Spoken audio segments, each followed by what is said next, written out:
Hello, hello, hello, beautiful people. As always, welcome back. The United States Constitution, freedom of religion, speech, and press, right of petition. Congress shall make no law abridging the freedom of speech, or of the press, or the right of the people peaceably to assemble and to petition the government for redress of grievance. Let's focus on this thing called speech and slightly press. You've most likely heard the phrase when something is actively occurring and a substantive right is being infringed upon. They will tell you, oh, save that for the courts. Now is not the time to do that. That might be true based on how things will escalate, based on your game plan, whether you're preserving the integrity of the record. That can also be used against you because there are many circumstances where you have to articulate what your intent is to remove presumption of guilt. You have to articulate the exercise of a constitutionally secured right in order to give fair notice so that it is undisputable in the mind of the other party, the tortfeasor, aka mens rea, that what you are doing is in fact lawful, which shifts the burden of proof for them to prove otherwise. When someone tells you, oh, save that for the courts, arguing that in court, so just get handcuffed, waste your time, waste your money, waste your energy. That is a sales speech that a very good lawyer or very good British accreditation register member will tell you. A job, they need that paycheck. So they will market that sales pitch to that cop that, look, it's okay. Do whatever you want so that I can get that job and be part of that case. They will market that sales speech to the everyday man and woman also. So ignorance is what most tortfeasors in fact operate upon. The unfortunate part is 8 out of 10 people who say they have right are part of one of we the people function based on that same ignorance. They know the what and the verbiage, but the why and the how of that verbiage, how it came to be, how it's applied, what the loopholes are. Because this thing called the United States Constitution was created because the Articles of Confederation and Association did not afford the representative of the United States any power. So they created this. They created a lot of loopholes within it. Even if you do somehow get apprehended and get infringed upon, at least you've articulated something reasonable that you can use as a tool against the other man. And it is as simple as saying that you're exercising a specific constitutional secured right. All that other argument and bantering people do is unnecessary. What is incumbent upon you is to articulate the specific right that you're exercising. And that itself encompasses everything. These bills of rights, declaration of rights on a state or federal level, they are just summarized aspect of things that have great, diverse details of how they can be used. Those who say they have right do not understand its diverse intricacies. They don't comprehend the details involved. And because of that, they cannot simplify it.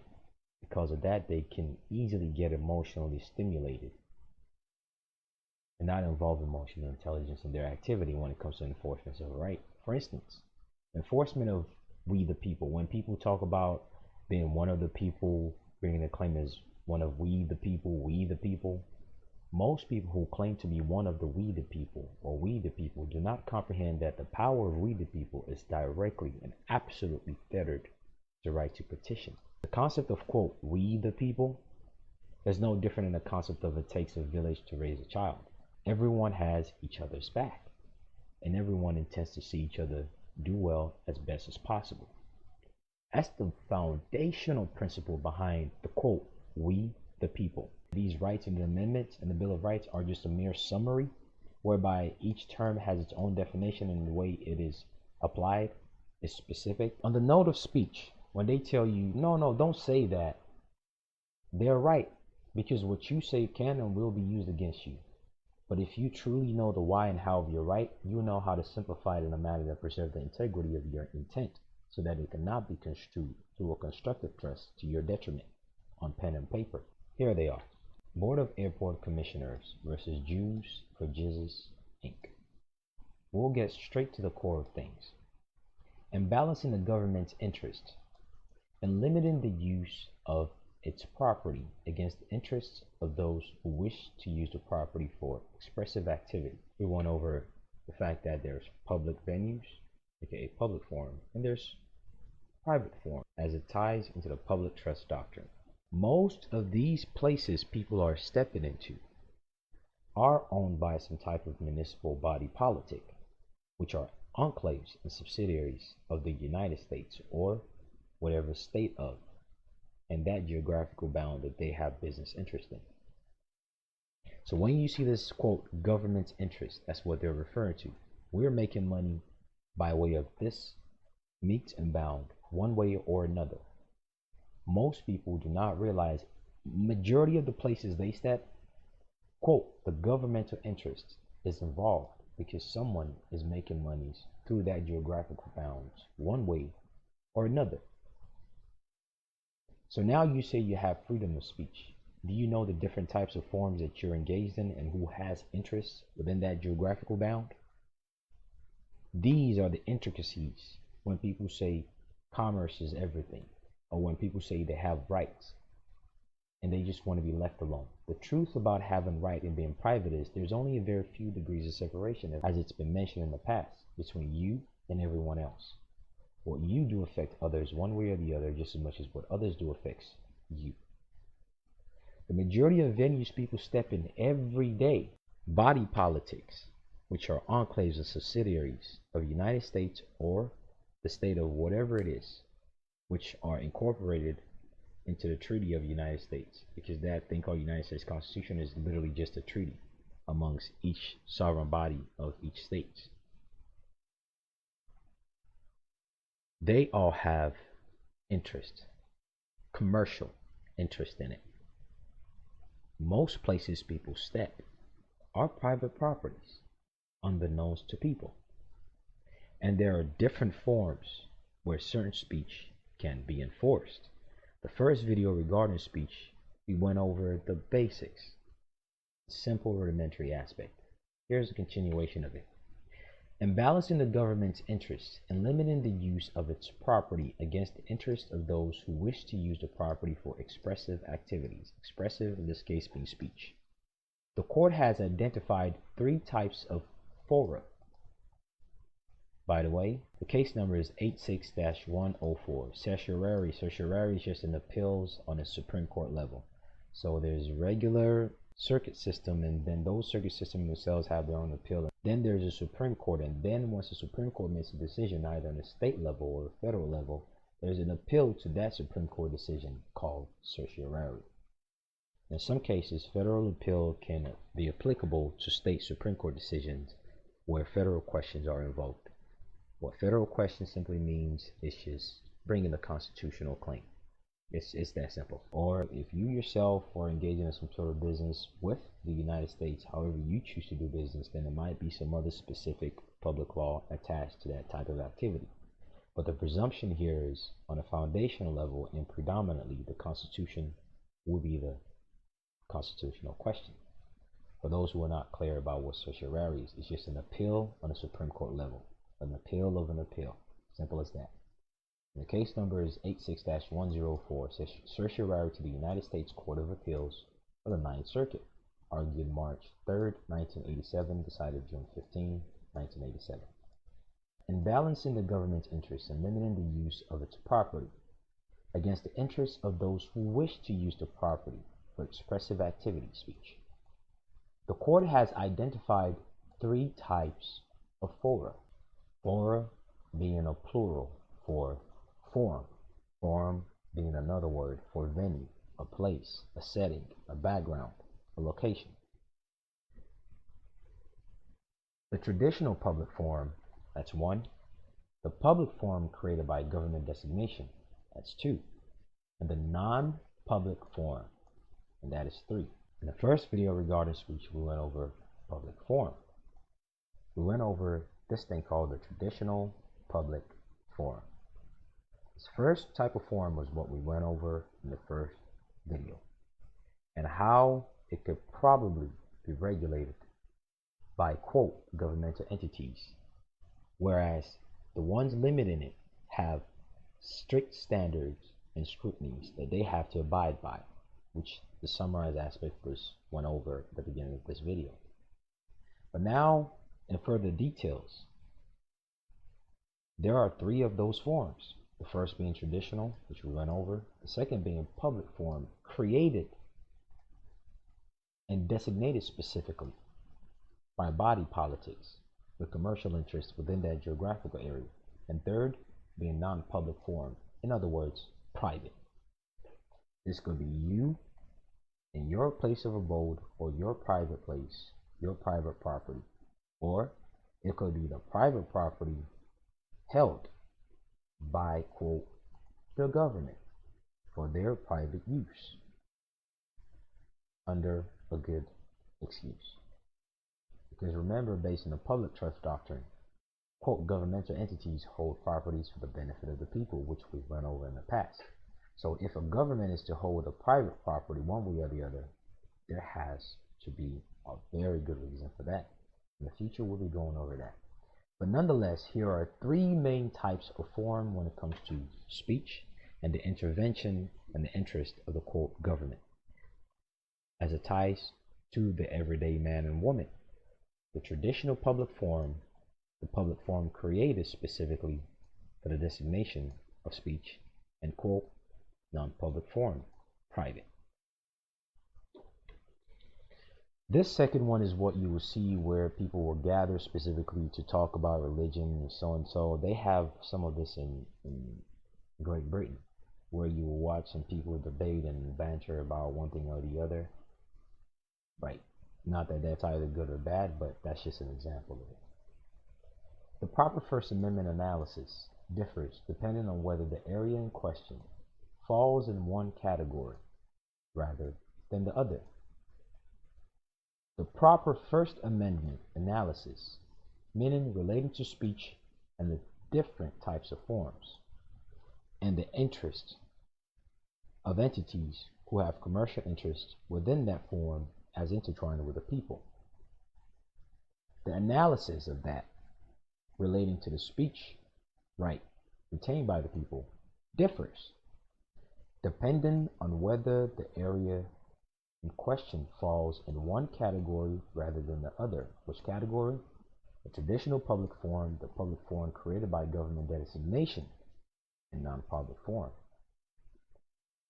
In other words, in a different way, there are three forms, and the everyday man's activity is intertwined with the, quote, governmental interest.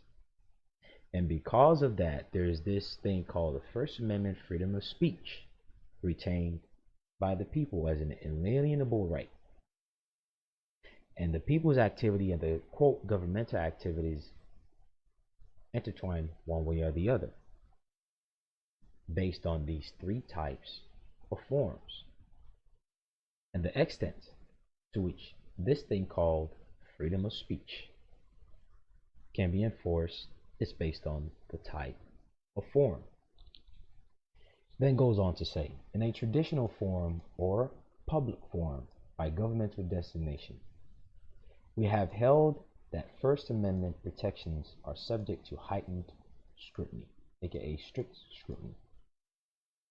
In these quintessential public forms are traditional forms or public forms that is designated specifically by private entities with commercial interests in a given area.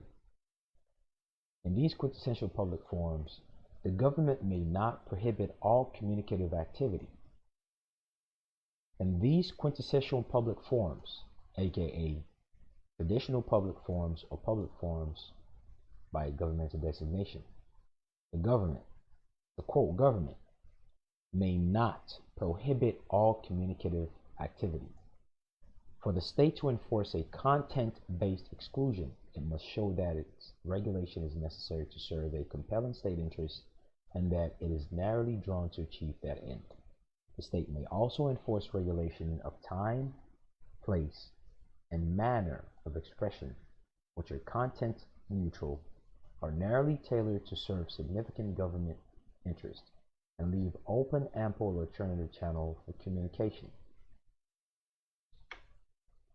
We have further held, however, that access to non-public forum may be restricted by government regulation as long as the regulation is, quote, reasonable and not an effort to suppress expression merely because officials oppose the speaker's view. So even in private venues, the limitation of how your speech can be muted must not be based on the subject matter or your perspective of any given subject matter. And if they intend to do that, they have to create an alternative means. If you intend to somehow limit the First Amendment speech, it's incumbent on you to create an alternative channel. If they're not doing that, they have trespassed against your substantive right to speech, regardless of what form. If you intend to somehow limit the First Amendment speech, it's incumbent on you to create an alternative channel. If they're not doing that, they have trespassed against your substantive right to speech, regardless of what form. If you intend to somehow limit the First Amendment speech, it's incumbent on you to create an alternative channel. If they're not doing that, they have trespassed against your substantive right to speech, regardless of what form. But there are three main types. The traditional public forums, which we went over in the previous video, being streets, sidewalks, all that stuff.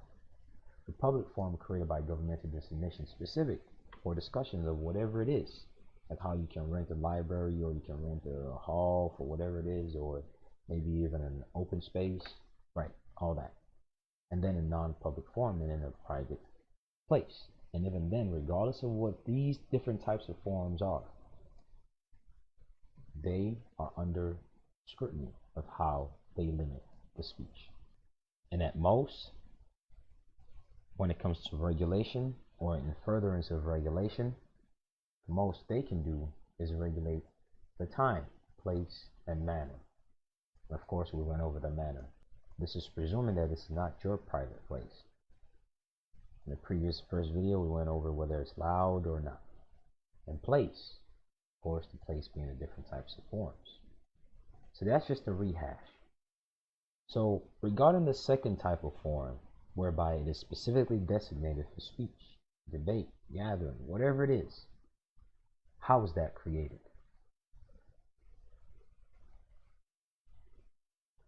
Rashtrakuta International Society for Krishna Consciousness Incorporated and Brian Rumbaugh, Petitioner versus Walter Lee.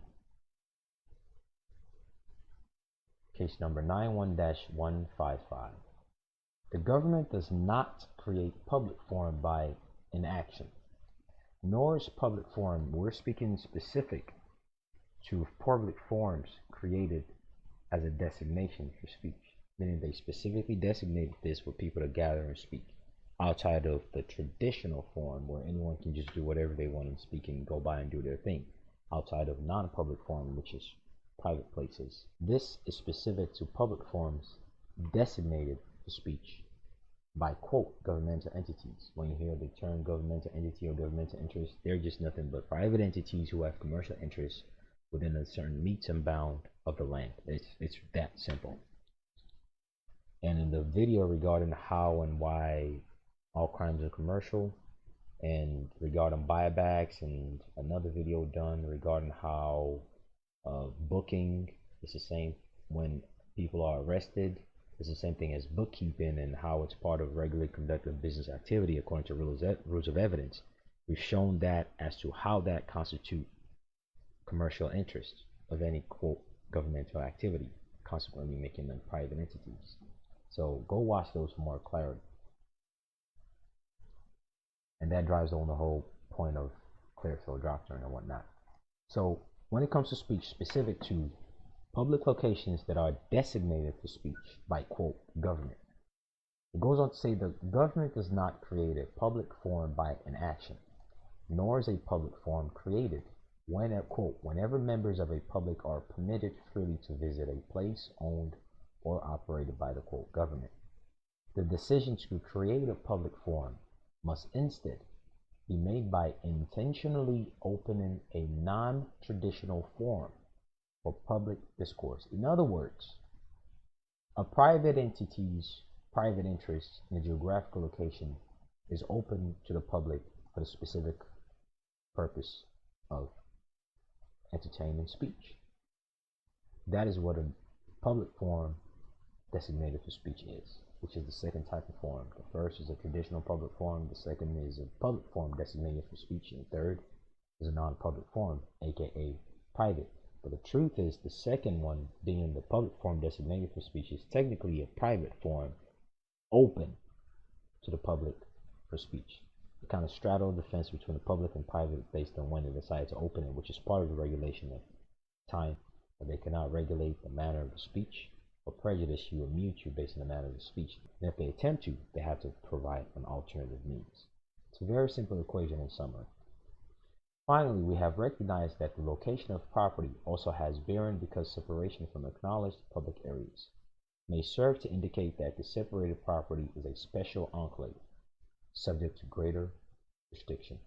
In other words, private properties. Because it's a private property by the quote government, which are private entities with commercial interests within the geographical bounds, if they hold private properties, they can determine whether we want to open it to the people or not. And even if they say that they don't, no one can still restrict your speech. And if they attempt to, they have to provide you an alternative means. It's that simple.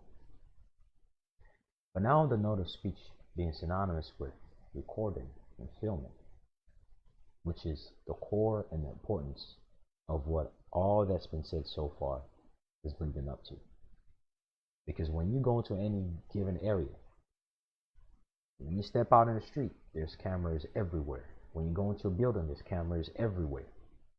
When people are afraid of cameras or recordings, they fail to comprehend that they are under surveillance every day, even inside what they consider their own private place of abode. They don't put that into consideration. They go past stop signs, street lights, and they're under surveillance of camera. They go into stores, they're under surveillance of cameras. That's because these private entities are exercising freedom of speech. It is that simple. But did you know that freedom of speech also constitutes the right to preserve the record? Just because you're preserving the integrity of a record, regardless of whether it's a situation that's escalating or predicted to be a bad situation or not, doesn't mean you always have to put it in people's face. It's a simple freedom of speech that no one can restrict, no matter what the location is. And if they intend to, the scrutiny is on them.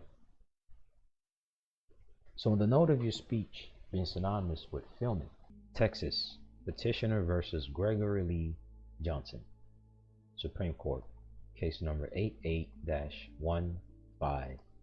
The First Amendment literally forbids the abridgment of only speech, quote.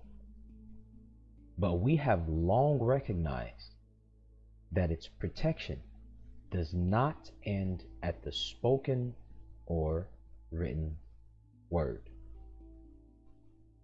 The First Amendment literally forbids the abridgment only of speech, quote.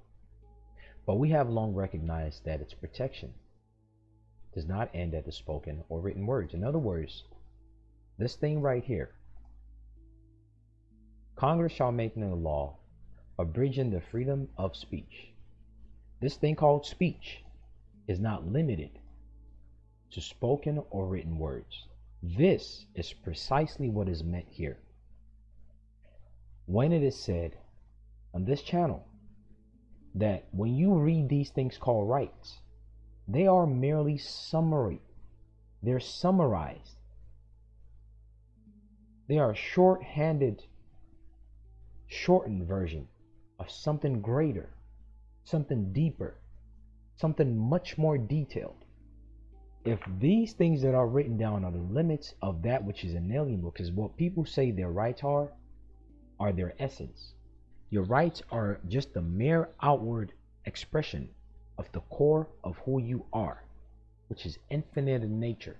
And if you say these, quote, what is written down on pen and paper, It's the limits of what your right are, and you don't know the why and the how, which will lead you as a guide, a roadmap. The why and how is a roadmap of the what itself. And you limit your right to just what you read and what you think speech, what you think press, what you think religion, what you think militia, what you think arms, what you think the word bear, what you think the people means, what you think due process means, what you think unreasonable means, what you think search means. You are doing yourself a huge disfavor. And one day nature will test you and put you in a circumstance that's going to make you go, oh, I actually don't know what these rights are that I say are mine. Or that's going to challenge you that, okay, you say you know your rights, right? Here's someone completely ignorant as you are, or probably more ignorant than you, that will challenge you against that. See, when nature challenges you, it will give you the worst end of the stick. For lack of a better term, it will give you the shitty end of the stick. And that will compel you to either become as screwed up as they are, chasing your tail, looking for instant gratification or getting upset at somebody, or getting sharp and incompetent and sticking it to them lawfully. This thing called speech is not limited to your words or things written on pen and paper. The First Amendment literally forbids the abridgment of only, quote, speech. It's clear in its face. It's Primafacial. It's called Primafacial evidence, what we see on its face. Prima being the first thing that's noticeable. Facial meaning the face of it, what is observable with your five senses. But then that's a type of evidence called Primafacial evidence. But then on the obverse is something called substantive evidence. The substance is the why and how, aka that which has probative value, that which has preponderance of evidence, that which is beyond reasonable doubt. In order for you to prove those basic things, you must know the why and how and the intricacies of what the subject matter is when it comes to the subject matter of speech or any given specific right. If you merely know just the what, which is the freedom of speech, I have the freedom of speech, I have the freedom of speech, but you do not know the why and how, you are setting yourself up for a world of pain where vampires, wolves, and ignorant losers of the world are swimming around you, waiting to take advantage of you. Most of these people who work for municipality have some type of mental dysfunction that they try to substitute with the position that they have when they abrogate it against people. It's very simple, because if we all belong to the same race called humans, regardless of derivatives of our genetic factors, the least we owe each other is something very simple called compassion. And if one takes a certain position within the political body, within the fictional realm, or within some type of capacity under the pretense of protecting the public, or under the pretense of having more power in society over others, and they use that capacity to take advantage of someone else, something is wrong with them in the head. It's that simple. Something is off. Something is void where it ought not to be. And you are surrounded by 8 out of 10 people you walk around every day in everyday life. The majority of the people you're surrounded by are not balanced in the head, especially the ones who purport to wear uniforms, hold titles and position, because that is a highlight of their life. And they are looking for that one moment of highlight to just exercise that semblance of power. And if you are not competent where they have been conditioned and trained, they've been hypnotized, it's been drilled into their minds based on the culture of their working environment, that if someone says one thing or does one thing, treat them bad, treat them this way. They don't know it anyway, because they are in fact confident. Those attorneys, those people who specialize knowledge of certain subject matters that come in old seminars and webinars with them, that condition them so that they can issue more bond to make generational wealth for the shareholders of the company that they're employed under, and then they get little commissions. Those people who have specialized knowledge and condition them, see, they know better. But those peons, employees, slaves, called municipal police officers, called clerks, called deputies, whatever capacity that they're deputized under, It is important that they do not know that, because their job is to be a cash cow. It's that simple. And they've done so much to protect those cash cows through many loopholes. Now, you're coming around saying you are one of the people, you have rights. If you don't realize that the fact that you have rights is a great encumbrance, a great power that requires competency as a form of responsibility, then you will be taken advantage of, because that power, someone wants to strip you of that power and take advantage of you. And they have a whole culture, a whole system, a whole team that is organized to infringe on you so that you don't retain, so that you don't sustain, so that you don't evoke, so that you don't perpetuate that right that you have. So when you say you have a right, it is incumbent upon you to be competent about what it constitutes. Don't screw around. Don't create a track record of fuckery. And then other people who have good intent and say they have rights, they follow the blind. The blind follow the blind. And then you will have a compartment of people who say, oh, well, yeah, I know I have right, but that stuff doesn't work. Why? Because you set a track record of incompetence, which discourages people from comprehending that competence itself is the key. If you are incompetent and the people coming behind you sees your incompetence and the negativity that comes from your incompetence, or that they see you suffer just like everyone else, but you can never gain recourse because you're incompetent. You know the what, of course. The what is the easiest thing that everybody goes on about. But the why and how, if you don't know it, you will suffer. And you will create a track record that other people will suffer from. The what of your right is insufficient. The realm of the what when it comes to right is a deadbeat horse. That realm is over with. Now begin to learn the why and how involved within these specific words. When they talk about legalese being doublespeak, when they speak about legalese as synonymous with speaking with a forked tongue, this is what it is. What you think speech is not really what it is. It's detailed and intricate.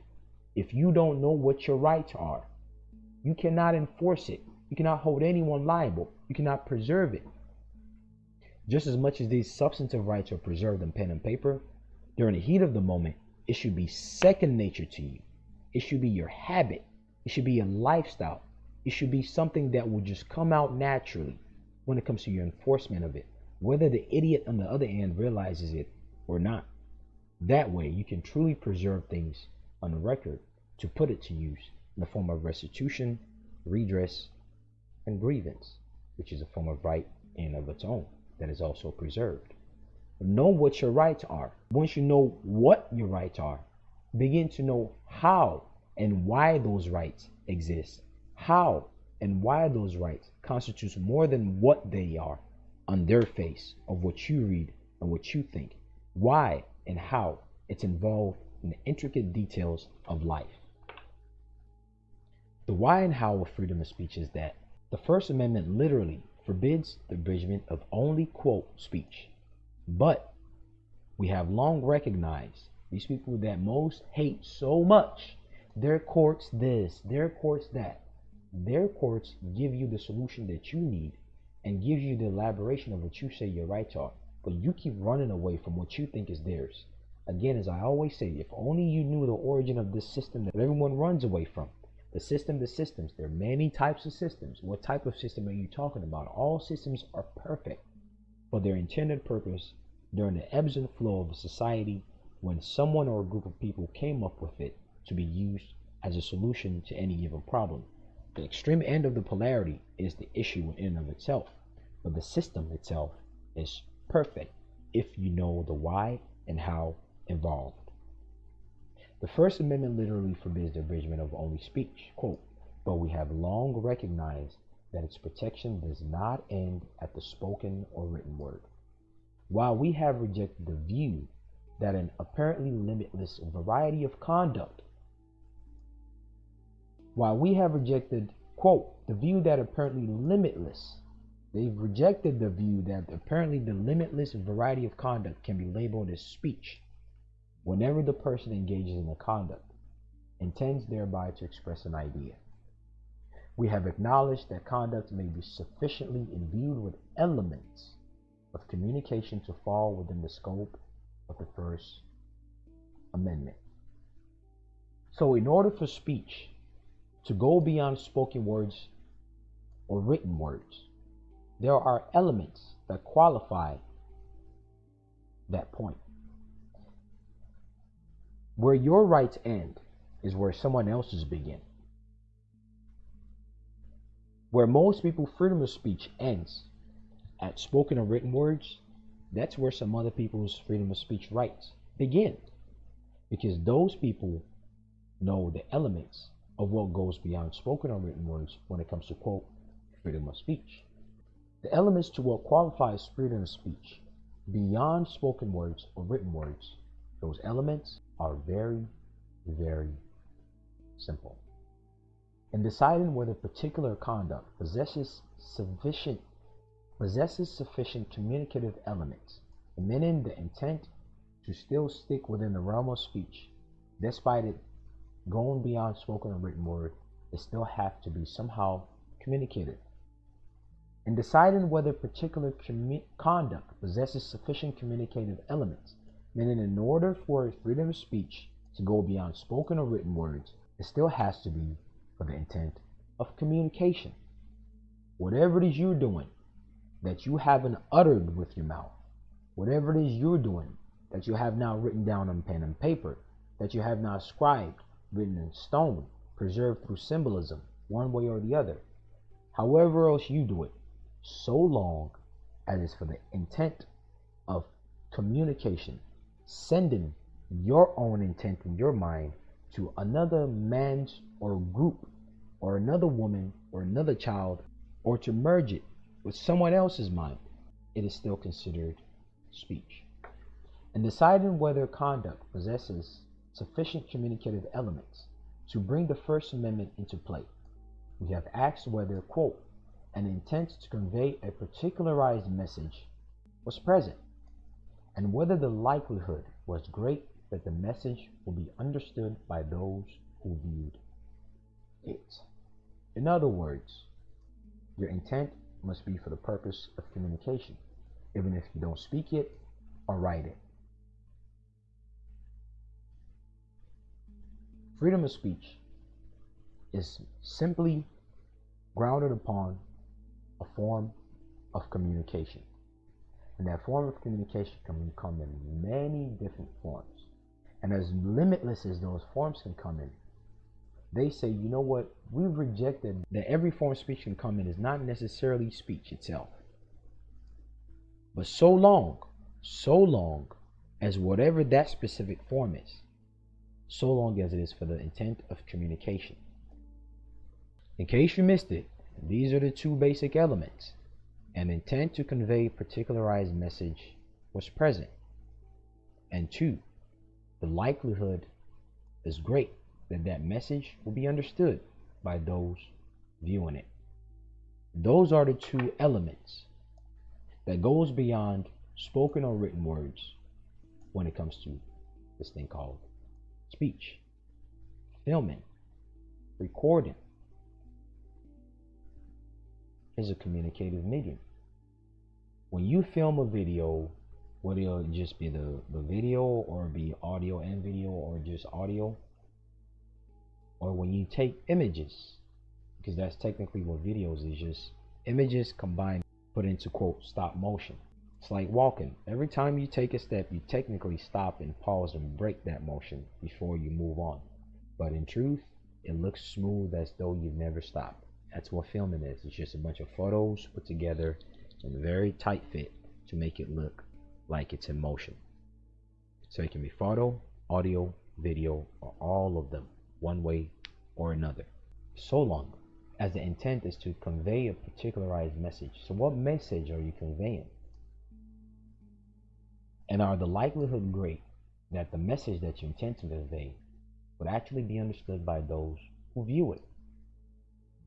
Hence, we have recognized the expressive nature of students wearing black armbands to protect American military involvement in Vietnam. They then give an example that symbols are also a form of speech.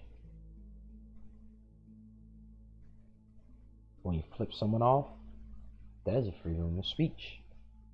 But on the note of photography being an extension or being the same thing as the freedom of speech, another Resh for the Carter, Port versus Lincoln Towers Community Association. Case number 04CIV.3199, LAP, March 17, 2005. The question, therefore, is whether the First Amendment protects purely private, recreational, non-communicative photography.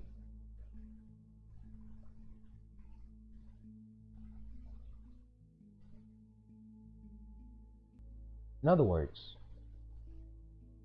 is recreational photography that you do for your own private intent, is it categorized in the freedom of speech? Plaintiff is a, quote, photo hobbyist who had recently purchased a digital camera for a friend. This is just a personal thing just being done for recreation. Now remember, an example contrary to recreation could be you have a trust and you have a trust minute currently taking place, and you have to handle your own daily affairs, and in the process of that you're engaging in an audio call with trust members.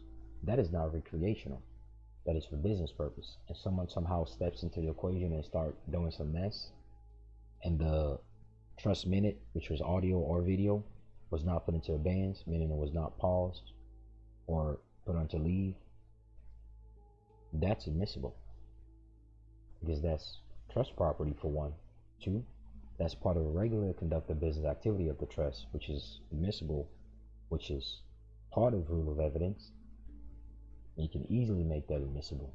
And three, if it's for the purpose of communicating whatever is going on, regardless of whether it began before, during, or after the trust minute, and you intend to show it to preserve the integrity, it is for a communicative purpose. So, but what if all those specific stuff is not in place, right? What if it was just the everyday man, going around expressing their artistic nature during a beautiful weather, whether it's cold, warm, hot, whatever it is. They whip out a camera and they're just out there enjoying life. Said circumstance is what we're dealing with here. Plaintiff's photo hobbyist. Plaintiff is a, quote, a photo hobbyist who had recently purchased a digital camera for a friend. Plaintiff also told a Lincoln Tower security guard that he was taking pictures for aesthetics and recreational reasons. So he self-confessed that this is not some formal thing that is meant to be shown to others or preserved as part of a regularly conducted activity to be communicated one way or the other. It's just for leisure, for me. I'm just doing it for aesthetics and recreational purpose. I'm just having fun with it. Nothing wrong with that. Absolutely nothing wrong with that. Now merge this with the different types of forms, and someone is saying, hey, you can't do that here. You can't take those photos here. Well, this freedom of speech applies. Let's see. It is well established that in order to be protected under the First Amendment, images, whether it be stop motion or not, must communicate some idea. To achieve First Amendment protection, a plaintiff must show that he possesses 1. A message to be communicated, and 2. The audience to receive that message regardless of the medium in which the message is to be expressed, in public or private. Same thing we've just read. So now you have a camera going around for leisure. Where this man or woman messed up is, I'm just doing it just for myself, just for recreational purpose. It can still be for recreational, but what you ought to do if you want to be protected by speech is that you using that aesthetic and recreation to communicate an intent to someone else or a larger audience. Keep that flaw in mind when it comes to personal use of photography. Keep that in mind, because that is an extremely important element to qualify under the freedom of speech when it comes to any type of photography. Without element of expression, meaning it's being expressed onto others, it's a form of communication. for other people. Without an element of expression, there is no risk to the speaker or creator of art that his or her idea or message will be unlawfully extinguished in contravention of the First Amendment.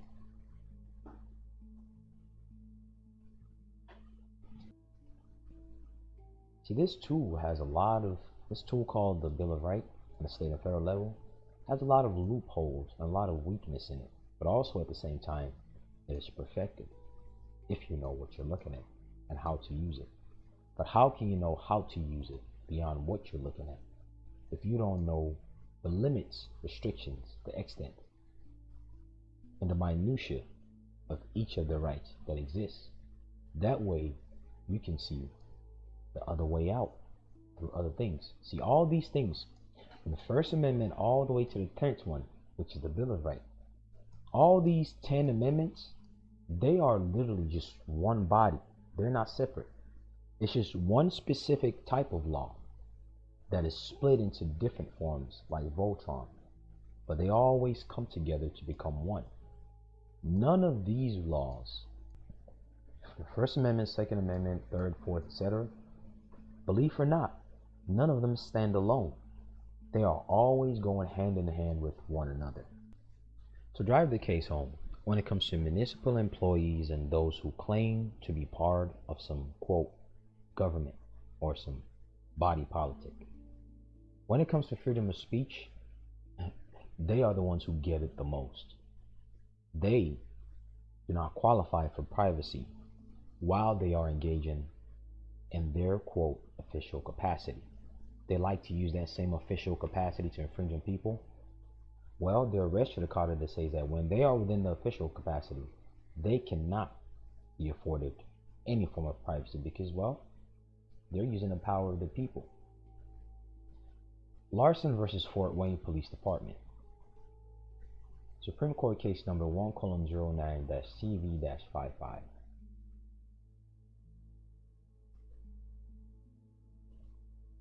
Case 1:09-CV-55.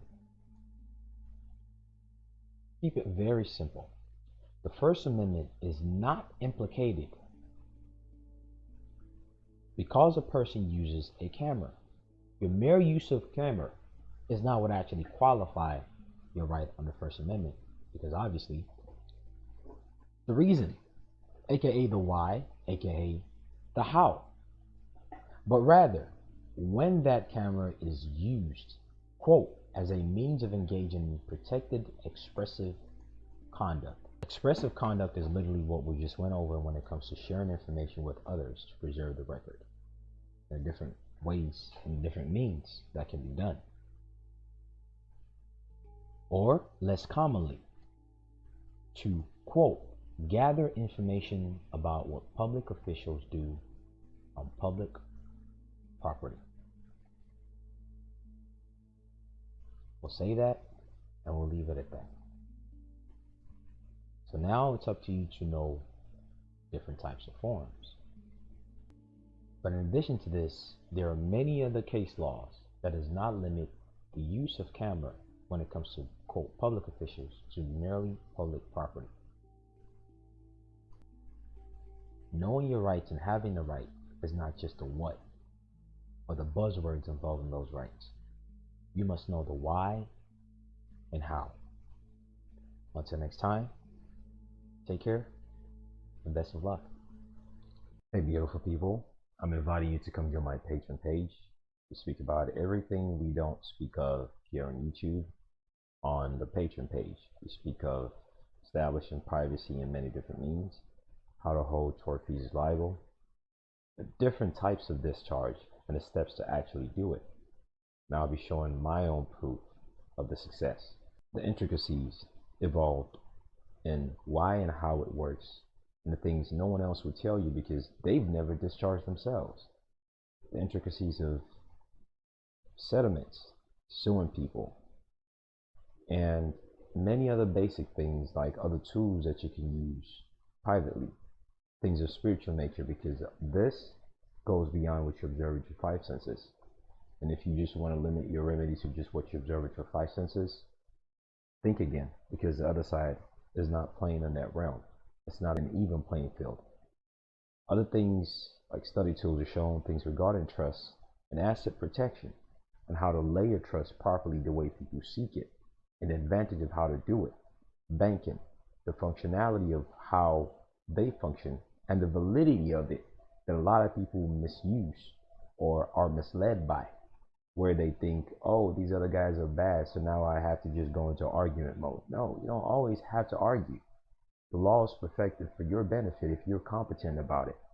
Many things regarding child support, different examples of settlement checks, and the videos on it, the different aspect of how you can broaden your mind internationally beyond the little chicken scraps that people are picking up when it comes to passport and things of that nature, how banking work, how property protection work, the details of copyright, tort, privacy, different types of trust, the intricacies, and exactly why and how they are done, the intricacies that people from other part of the world know about trust that you don't. Just because you read something on social media and whatnot doesn't mean you really got it.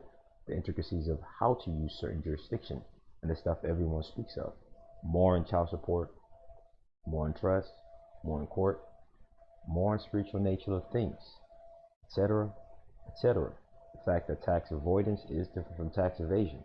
The importance of things in commerce and how to actually function in commerce. How to actually really do things as a natural person is beyond speculation. But let me give you this caveat. If you're looking for a cookie cutter or some quick fast food way, this is not it for you. Either here on YouTube or on Patreon. But if you're serious about your education and the function and application of it, rather than the mere accumulation of information, then come on over on Patreon. There are things we speak about over there that are universally and exponentially beneficial compared to that of the ones we speak of on YouTube. And more importantly, the practicality and the actual use of it. Take care. Best of luck.